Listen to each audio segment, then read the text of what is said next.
प्रियबंधूंनो, ईश्वरानं विश्व निर्माण केलं, ईश्वरानं धरती निर्माण केली, ईश्वरानं मानवाला निर्माण केलं आणि मानवाला त्याच्या सहवासात म्हणजेच नंदनवनामध्ये ठेवलं आनंदासाठी. आनंदाचं जीवन त्याने जगावं म्हणून त्याला आपल्या सहवासामध्ये ठेवलं आणि तिथं आनंदी आनंद होता. ईश्वरानं रोग, आजार, दुःख, वेदना, मृत्यू हे निर्माण केलं नव्हतं. दुर्दैवानं आदामाने पाप केलं.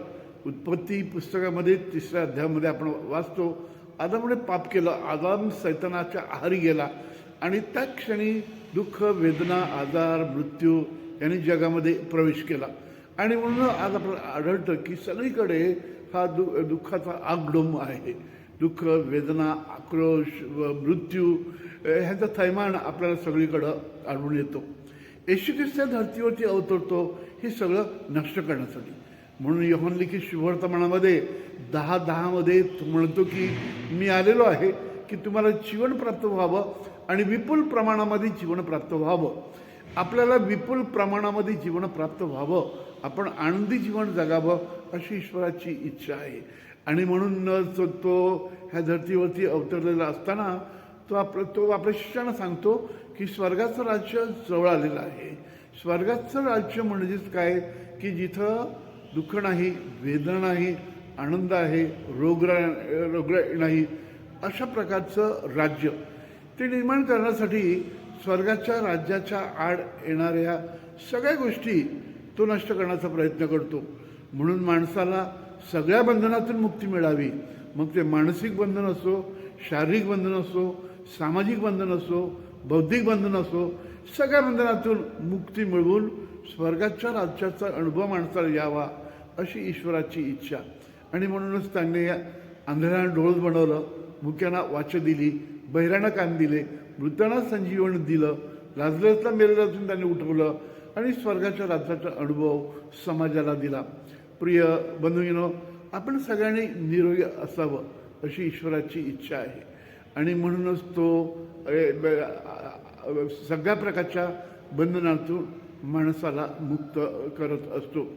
ईश्वरने जे कार्य केलं, येशू ख्रिस्ताने जे कार्य केलं, मुक्तीचं कार्य जे केलं, तसंच कार्य पुढे चालू ठेवण्यासाठी त्याने आपल्या शिष्यांना आदेश दिला आणि त्यांना सांगितलं की अंधळ्यांना डोळस बनवा, मुख्यांना वाचा द्या, रुग्णांना तुम्ही आरोग्यदान द्या, कुष्ठांना शुद्ध करा आणि त्यांना सांगा की स्वर्गाचं राज्य जवळ आलेलं आहे. आज आपण त्याचे शिष्य आहोत. तर जो अधिकार येशू ख्रिस्ताने शिष्यांना दिला तोच अधिकार येशू ख्रिस्त आपल्याला देतो. आज कितीतरी लोकांना त्याने आरोग्यदानाचं वरदान दिलेलं आहे किंवा गिफ्ट ऑफ हिलिंग दिलेली आहे. धर्मगुरूंना तर त्यांच्या गुरुदीक्षेच्या वेळी दिलेलं असतं की परमेश्वराचा आत्मा तुम्हावर आलेला आहे सगळ्यांना सगळ्या प्रकारच्या बंधनातून मुक्त करण्यासाठी. आज प्रार्थनेमध्ये असलेल्या हजारो लोकांना गिफ्ट ऑफ हिलिंग आहे, आरोग्यदानाचं वरदान आहे, अधिकार आहे. प्रियबंधूंनो, बरं कोण करतं, आरोग्यदान कोण देतो? डॉक्टर का, माणूस का? नाही, कोणताच माणूस आरोग्यदान देऊ शकत नाही, बरं करू शकत नाही. डॉक्टरसुद्धा तुम्हाला सांगतील की ते फक्त औषध देतात. बरं करण्याचं कार्य ईश्वर करत असतो. आणि परंतु ईश्वर माणसाचं माध्यम म्हणून उपयोग करू शकतो. आणि म्हणूनच ईश्वराने सांगितलेलं आहे की प्रार्थनेमुळं मी मुक्ती देऊ शकतो, परंतु याचा अर्थ असा नाही की तुम्ही डॉक्टरकडे जाऊ नका. डॉक्टरकडे सुद्धा जा. ईश्वर निर्मित सगळ्या गोष्टींचा उपयोग आरोग्यदानासाठी आपण करू शकतो. म्हणजे प्रार्थनाही करू शकतो, डॉक्टरकडेही आपण जाऊ शकतो, चांगल्या भोजनाद्वारे, चांगल्या जेवणाद्वारे, चांगल्या हवामानाद्वारे आरोग्यदान आपण प्राप्त करून घेऊ शकतो. परंतु ईश्वरानं विशिष्ट दान काही लोकांना दिलेलं आहे. परंतु आपण वैद्यांकडे सुद्धा जाणं चालता कामा नये. कारण बेन्सीच्या पुस्तकामध्ये ईश्वराने सांगितलेलं आहे की डॉक्टरांचा, वैद्यांचा मान राखा, कारण त्यांचं कौशल्य हे ईश्वराकडून येतं, त्यांचं कौशल्य ईश्वराकडून येतं, म्हणून त्याचा मान आणि सन्मान केला पाहिजे. प्रियबंधूंनो, ईश्वर बरं करतो. ईश्वर शब्दाने बरं करतो, ईश्वर कृतीने बरं करतो, ईश्वर स्पर्शाने बरं करतो, ईश्वर माणसामार्फत बरं करू शकतो, माणसांचा तो माध्यम म्हणून उपयोग करू शकतो, त्यांना गिफ्ट ऑफ हिलिंग देऊ शकतो. आज अनेकांना ही गिफ्ट ऑफ हिलिंग असल्याचं आपल्याला आढळून येईल.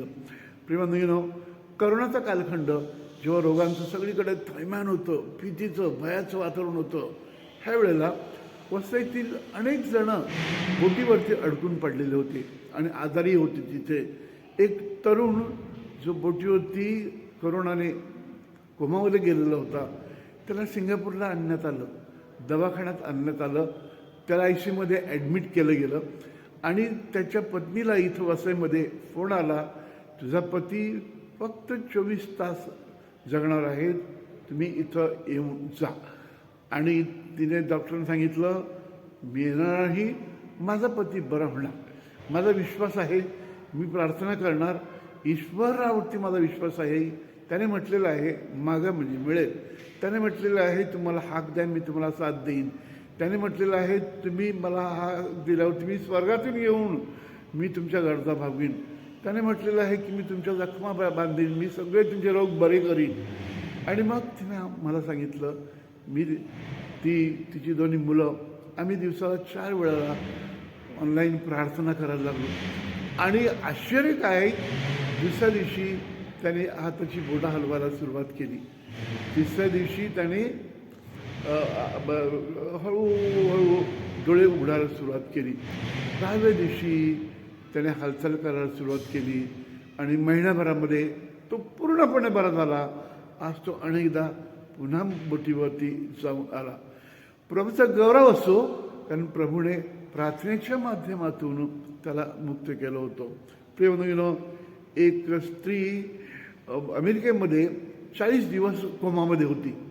तिचे कुटुंबीय माझ्याकडे आले रात्रीचे आणि सांगितलं, फादर ती हिलिंगची प्रार्थना आम्हाला रेकॉर्ड करून द्या. हिलिंगची प्रार्थना मी रेकॉर्ड केली. तिची ती बहीण ती प्रार्थना घेऊन अमेरिकेत गेली. तिला तिच्या बहिणीला दिवसभर तिने ती हिलिंगची प्रार्थना ऐकवली आणि आश्चर्य, 10 दिवसानंतर तिने डोळे उघडले. 1 महिन्यामध्ये ती ठणठणीत बरी झाली. प्रियबंधूंनो, प्रार्थनेत असलेल्या व्यक्तींना असा अनुभव येईल. मला अनुभव आलेला आहे. हजारो लोक प्रार्थनेमुळं बरं झाल्याचं मी स्वतः अनुभवलेलं आहे. एक स्त्री साखरीसीमध्ये आली. 5 मिनिटं मिसाला असताना मी कपडे करत होतो, ड्रेसअप करत होतो आणि ती बाई आली आणि सांगते, फादर माझी सुनबाई 9व्या महिन्यामध्ये आहे, तिला ब्लिडिंग होत आहे, फादर तुम्ही इथून प्रार्थना करा फादर, आणि माझा विश्वास आहे की तिची ब्लिडिंग थांबणार. मिसाला जात होतो, मी प्रार्थना केली आणि मिसानंतर मला फोन आला, फादर तिचं ब्लिडिंग थांबलं. एक माणूस हॉस्पिटलमध्ये जवळजवळ तो कोमामध्ये होता आणि त्याचं लिव्हर फुटलेलं होतं, रक्तस्राव होत होता. डॉक्टरांनी सांगितलं की तयारी करा, त्याची शेवटची घटका आहे.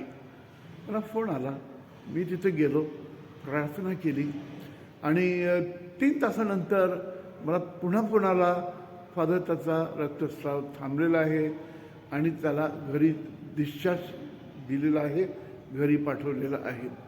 प्रियबंधूंनो, ह्या आणि अशा अनेक घटना, असे अनेक अनुभव प्रियबंधूंनो जीवनामध्ये आपल्याला येत असतात कधी ना कधीतरी, की ईश्वर जिवंत आहे.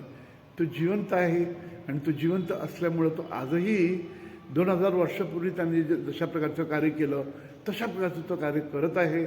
तो आजही माणसामार्फत तो मुक्त करत आहे, आरोग्यदानाचं वरदान देत आहे.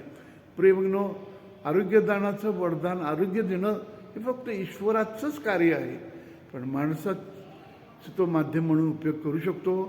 तो आपल्यापैकी अनेकांचा तो आरोग्यदानासाठी उपयोग करावा आणि अनेकांना आपल्यामार्फत ईश्वराने आरोग्यदान द्यावं, हीच आपल्या सगळ्यांना हार्दिक सदिच्छा. God bless you one and all.